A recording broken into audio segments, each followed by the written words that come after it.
আজ 23শে নভেম্বর 2024। আমরা প্রায় এক মাসের একটা বিরতির পর আবার এসছি সাক্ষাৎকার গ্রহণ করার জন্য মদিল হাসানের সাথে। স্যার, কেমন আছেন? ভালো। আচ্ছা স্যার, এই এক মাসের মধ্যে যেটা ঘটে গেল, এই দেখছি যে আমাদের এখানে একটা বড় ইভেন্ট, একটা গ্লোবাল ইভেন্ট, মার্কিন যুক্তরাষ্ট্রের নির্বাচন এবং তার যে ফলাফল, সেটা নিয়ে যথেষ্ট স্পেকুলেশন আছে আমাদের এখানে। হ্যাঁ, এটা হয়তো সঙ্গত কারণও আছে। তা আপনি স্পেকুলেশন বা এই কিছু আশঙ্কাও অনেকে আছে, এর কোনো যৌক্তিক কারণ আছে কিনা, বা আপনার স্পেকুলেশন বা আপনার ধারণাগুলি যদি আপনি বলেন। না, ১ মাসের ঘটনা বলি, এখানকার ডেভেলপমেন্ট, তারপরে আমেরিকান ইলেকশন, এটা পরবর্তী ০.৫ ঘন্টার মধ্যে কিভাবে বলা যায় এটা না হবে এই সমগ্র ঘটনার প্রতি সুবিচার, না হবে আমার প্রতি সদয় আচরণ। আসলে যেটা মার্কিন ইলেকশনের প্রভাবটা বাংলাদেশের উপরে কতখানি এসে পড়বে, এইটাই বোধহয় মূল জিজ্ঞাসা, নাকি? জি, জি, জি। যদি সেটা হয়, সেটা এক কথায় বলা যায় এটা খুব সামান্যই। তার কারণে একটা নতুন সরকার, ওর এখনো শাসনতান্ত্রিক কতগুলো প্রক্রিয়া আছে। হওয়ার পর এটা বোধহয় জানুয়ারি মাসের ২০ তারিখের দিকে সম্ভবত পাওয়ার টেক ওভার করবেন ট্রাম্প। আচ্ছা। তারপরে এখন যেটা চলছে খবরের কাগজে, যেটা দেখি যেটা প্রচণ্ড আলোচনা চলছে, যতগুলো বিচার্য এজেন্ডা রয়েছে সেগুলো ভাবার জন্য। তো এটা যেহেতু একটা প্রচার প্রবণ উপমহাদেশীয় প্রচার মাধ্যমগুলো, তারা যেভাবে এটা ডেপিক্ট করেছিল যে ট্রাম্প যদি জয়লাভ করে তাহলে কিন্তু এই অন্তর্বর্তীকালীন সরকারের পতন অনিবার্য এবং অটোমেটিক্যালি হাসিনা ক্ষমতায় আসবেন। তো এই রকমের কোনোমের আলোচনা সম্ভাবনাকে কখনোই গ্রহণ করার মতো নয়। তাদের কাছে অনেক অনেক বড় বড় বিষয় রয়েছে। যেমন যে বড় বিষয় যেটা হয়েছে, তাদের নিজেদের কাজের এজেন্ডা কি হবে, সেটা ট্রাম্প তার নতুন মন্ত্রিসভার নিয়োগ সম্পন্ন হওয়ার পর, তাদের সঙ্গে আলাপ হওয়ার পর এটা হবে। এবং সেখানে প্রত্যেকটা লোকের, যাদেরকে নেওয়া হচ্ছে, তাদের নিজস্ব কতগুলো এজেন্ডা থাকে, প্রায়োরিটিস থাকে, এবং তারা বিশাল অর্থ এক একজন খরচ করে অথবা ধার করে সেটা কিভাবে তুলবে সেগুলোর ব্যাপার রয়েছে। যে কতগুলো ইলেকশনে জেতার জন্য যে জিনিসগুলোকে তারা ফোরফ্রন্টে নিয়ে এসেছিল, যার মধ্যে অভিবাসন ইস্যু একটা সবচেয়ে বড়, এগুলোকে কিভাবে অ্যাড্রেস করবে, সেগুলো করার পর যদি কখনো সময় হয়, তারা গোটা উপমহাদেশের ব্যাপারটা নিয়ে ভাববে। এবং সেটা ভাবলেও ইন দি কনটেক্সট অফ এই চীনের সঙ্গে সম্পর্ক, এবং এই চীন ভারতকে মিলে যে সম্পর্ক, এগুলো নিয়ে ভাববে। আমি যতটুক বুঝতে পারি যে এগুলো করার পর খুব সামান্য সময়ই তাদের কাছে হয়তো অবশিষ্ট হবে। সেটাও আগামী ফেব্রুয়ারির আগে নিশ্চয়ই নয়। যে তারা কি ভিউ নেয়, এই ভিউ তারা প্রকাশ পেতে থাকবে। তো আমার কাছে মনে হয় উপমহাদেশ সম্পর্কে এই চীন, ভারত এবং এই উপমহাদেশের অন্যান্য বিষয়ের মধ্যে যেটা তাদের কাছে প্রাধান্য, সেটা কিন্তু তার যে মেন ইলেকশন এজেন্ডা ছিল, অর্থাৎ ইমিগ্রেশন পলিসি আমেরিকান, তার আন্ডারেই হবে। তার কারণ ভারত থেকে খুব বিশাল একটা সংখ্যক মানুষ ওখানে যায়, এবং সেখানেও চিত্রটা অত্যন্ত জটিল হয়ে গেছে। এক নম্বর হচ্ছে, ভারত খুব সম্ভবত দ্বিতীয় বৃহত্তম, যদি বৃহত্তম না হয়, যেখান থেকে মানুষজন প্রতি বছর আমেরিকায় যায়। এবং তাকে যদি ইমিগ্রেশন পলিসি বাইরের লোক আসা কমাতে হয়, তাহলে কিন্তু ভারত অ্যাডভান্সলি এফেক্টেড হবে। এবং ভারত অ্যাফেক্টেড হতে যাচ্ছে এমন সময় যখন এই কানাডা তাদের ভারতের সঙ্গে সংঘাতের ফলে তারা কিন্তু ভারত থেকে সমস্ত মানুষজন আসা বন্ধ করে দিয়েছে।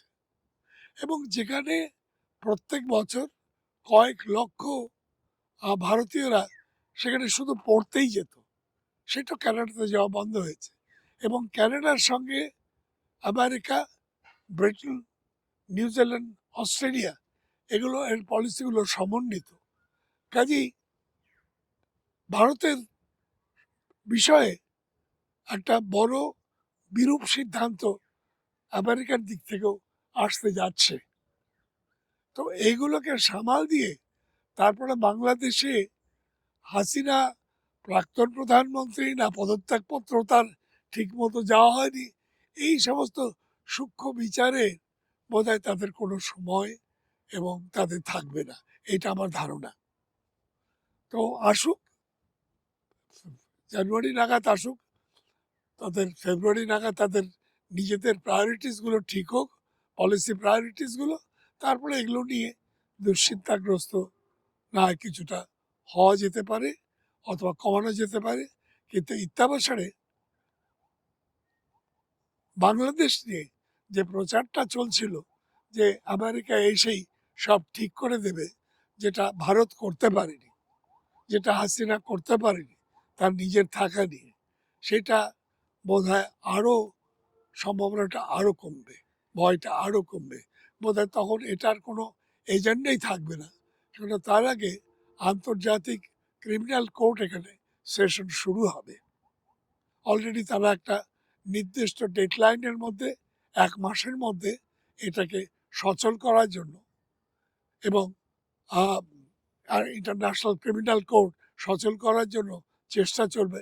এবং সেই যে সমস্ত চার্জেসগুলো আসবে, খুব বড় বড় চার্জেস, মানুষকে মারার, এবং শুধু সেটা জুলাই আগস্ট মাসে কি মানুষ মেরেছিল এটা নয়, এটা গত 14.5 বছর 15 বছরে যে সমস্ত মানুষ মেরে গেছে, গুম করেছে, তাদের সমস্ত যত রকমের অবিচার, সেই সমস্ত অভিযোগগুলো আসবে।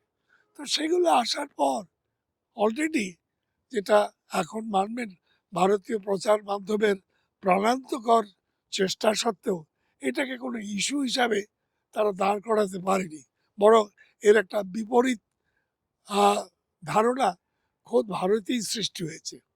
তাদের ভারতীয় প্রচার মাধ্যম এখন দেখা যাচ্ছে, তাদের প্রচার মাধ্যমেই জানা যাচ্ছে সেটা খুব একটা ক্লান্তিকর পর্যায়ে পৌঁছেছে, যে সেখানকার মানুষ আর এগুলো অত বেশি পড়তে চায় না।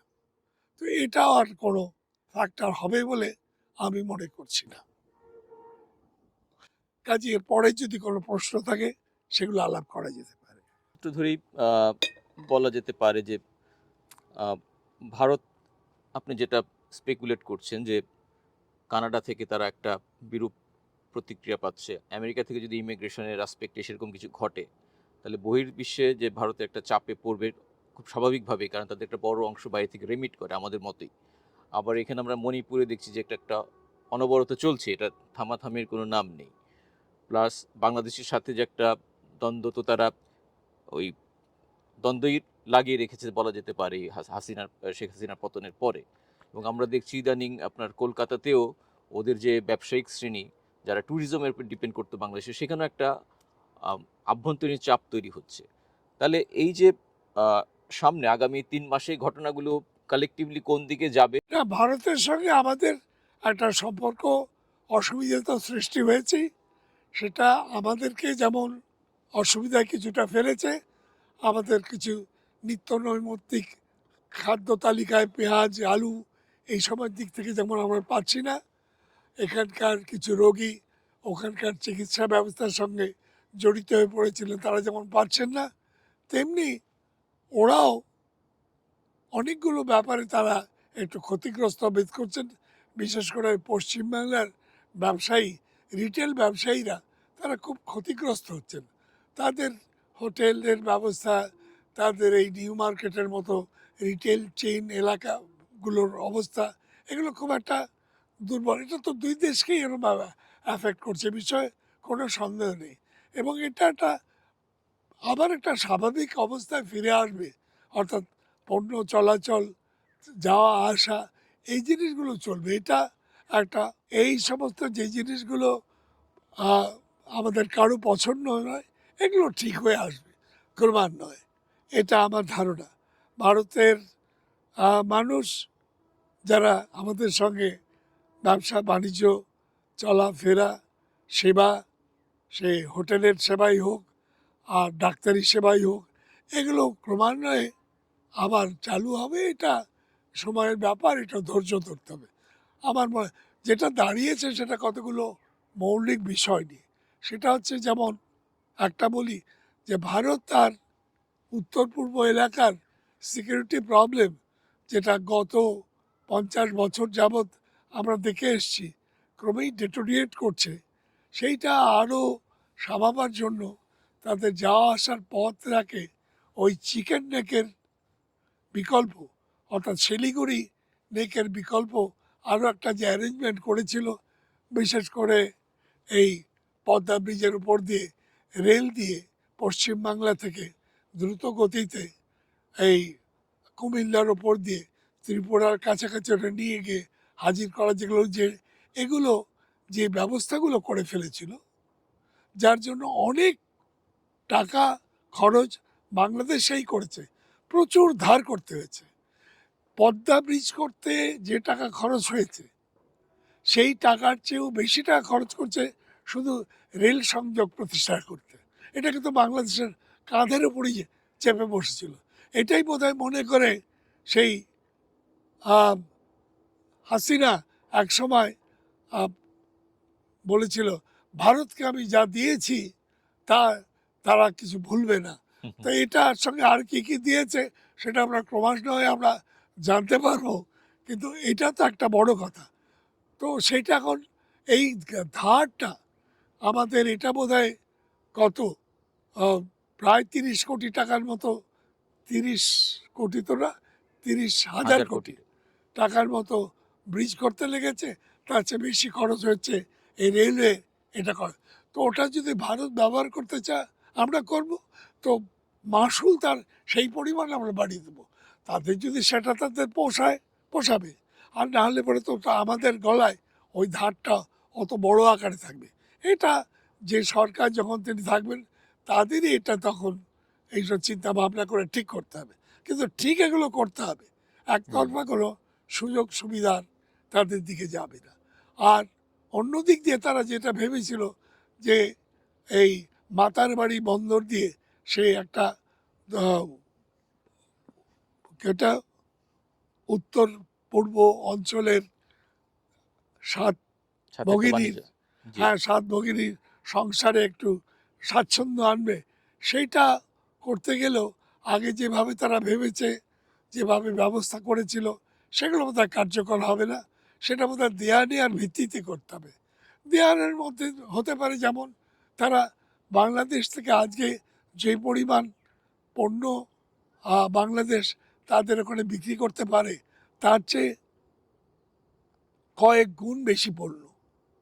আমার ঠিক এখন মনে পড়ছে না, বেশি পণ্য তারা আমাদের বাংলাদেশে তারা বিক্রি করে। এই যে অসাম্য আমাদের বাণিজ্য। রপ্তানি এবং আমদানি, এইটা তখন একটা সংশোধনের সুযোগ খুব সহজেই হতে পারে।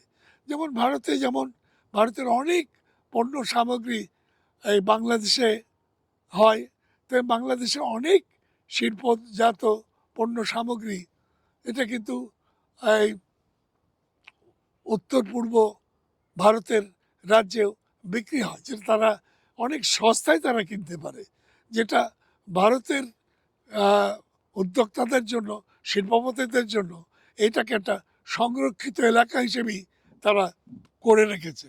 তো এটা যদি একটা স্বাভাবিক অবাধ বাণিজ্যের মতো একটা অবস্থার সৃষ্টি করে, যে যাওয়া আসা, তাহলে কিন্তু আমাদের যে ভারতের সঙ্গে যে বাণিজ্যের অসাম্য, এটা কিন্তু থাকবে না। এটা আমরা উপকৃত হব আমাদের দেশের যারা উদ্যোক্তা। অনেক কনজিউমার গুডস এখন উত্তর পূর্ব ভারতে, শুধু তাই না, এই ভারতের আমাদের পশ্চিমাংশেও এই পণ্যগুলো যেতে পারে। তারা সেই রেস্ট্রিকশনসগুলো আরবিট্রারিলি ইম্পোজ করে রেখেছে।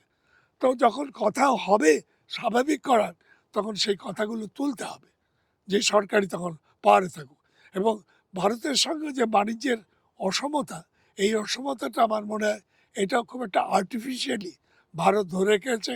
এটা স্বাভাবিক করে আনতে হবে, যেটা এই সরকারকে মাথায় রাখতে হবে এবং ভারত সরকারকেও সেটা গ্রহণ করার মতো একটা মানসিক উদারতা তার দেখাতে হবে।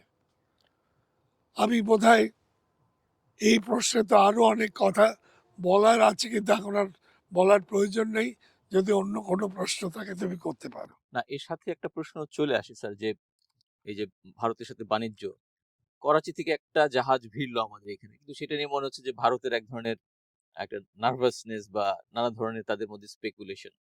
আবার এখানে একজন ঢাকা ইউনিভার্সিটির একজন প্রাক্তন প্রফেসর, বোধহয় শহীদুল সাহেব প্রবাবলি, উনি বলে ফেললেন যে ভারত বাংলাদেশের সাথে সিকিউরিটির জন্য পাকিস্তানের সাথে একটা পারমাণবিক চুক্তি হওয়া প্রয়োজন। এই ডিপ্লোম্যাটিক ইসের ভাষায় বা পরিভাষায় বা স্ট্র্যাটেজি হিসেবে এই ধরনের সিচুয়েশনে এইরকম একটা কার্ড থ্রো করে দেওয়া, এটা কি আপনি কতখানি ম্যাচিউরড মনে করেন? বা এটা তো তাদের ভয়ের দিক, জি, কারণ তারা এখন একটা বাংলাদেশকে প্রায় একটা আশ্রিত রাজ্যের মতোই ব্যবহার করছিল। জি, এবং এটা হাসিনার এই 15 বছরে এই আশ্রিত রাজ্যের যে সম্পর্কটা, এটা ঠিক হয়েছিল। তারা সব কিছুই দেখতে পাচ্ছে। এমনকি আমার উপকূল ভাবে কি আসবে না আসবে, আমার দেশের বসানো র্যাডার তারাই তদারক করে সেগুলো বের করার ব্যবস্থা করে রেখেছে। তো এগুলো এখন তাদের ভয়, কারণ এই প্রথম 50-52 বছর ইয়েতে প্রথম একটা আহ, পাকিস্তানের জাহাজ আসছে। কন্টেনারে কি আছে সেটা তারাও দেখেনি, আমরাও দেখিনি। তো তাদের ভয় তো নানান রকম হতে পারে। একটা বড় দৃশ্যমান ভয় হচ্ছে যে এই 52-53 বছরে এই প্রথম তাদের একটা বাণিজ্য জাহাজ প্রথমে এটা একটা পথ ভাঙলো।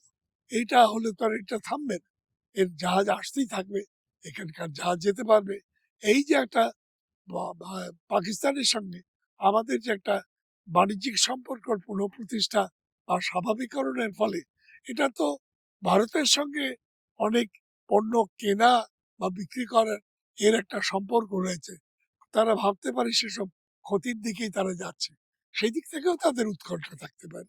আবার স্ট্র্যাটেজিক পণ্যও আসতে পারে, যুদ্ধের পণ্য আসতে পারে। যেমন এই অলরেডি প্রকাশ করা হয়েছে যে কিছু গোলা বারুদ কেনা হয়েছে, যেটা ফ্রন্টিয়ারে ব্যবহার করার মতো, ব্যবহার করার জন্য উপস্থিত গোলা বারুদ করা হয়েছে। যদি হঠাৎ সেই রাজনাথ সিং এর বক্তৃতার পর যে আমরা বাংলাদেশটাকেও তোমাদের ঠিক করতে হবে বলে তার যে সেনাবাহিনীকে যে আদেশ দিলেন বা হুম, উল্লেখ করলেন, তারপরে যদি তারা এই ব্যবস্থা করে থাকে, আমি খুব অবাক হব না। কেননা দুটো তার কাছে, হয় চীনের কাছে যেতে হবে, আর কিছু কিছু জিনিস যেগুলো স্ট্যান্ডার্ডাইজড আছে, যেমন আগেকার মর্টার গুলো, আগেকার সেই সব জিনিসগুলোর সোর্সেস অফ সাপ্লাই খুব সহজে পাকিস্তানতে পাওয়া যায়। তো সেটাও তারা চায় না। তারা চায় যে এই গোলা বারুদ এগুলো সরঞ্জামের দিক থেকে বাংলাদেশ যাতে এই একটা একটা নেট ডেফিসিট এরিয়া থাকে, সেদিক থেকেও তাদের ভয় হতে পারে। তাদের কনসার্নটা লেজিটিমেট, কিন্তু সেই কনসার্নটা যে অত বড়, সেটা সেখানকার মিডিয়ার তাদের কলাকুশলতার উপর নির্ভর, সেটা নিয়ে চিন্তিত না হলেও চলবে। আমার মনে হয় যে আমার ইন্ডিয়ান পলিসি মেকাররাও ঠিক বাইরে যেরকম ভাবে দেখা যাচ্ছে, অতটা ভেতরেও তারা অতটা কনসার্ন না। এবং তাদের এখনো যা লোকবল আছে সর্বস্তরে আমাদের প্রশাসনে, এরা তারা অচিরেই তারা বুঝে ফেলবেন যে ওটা কি কি যন্ত্রপাতি এসছে আর না এসছে।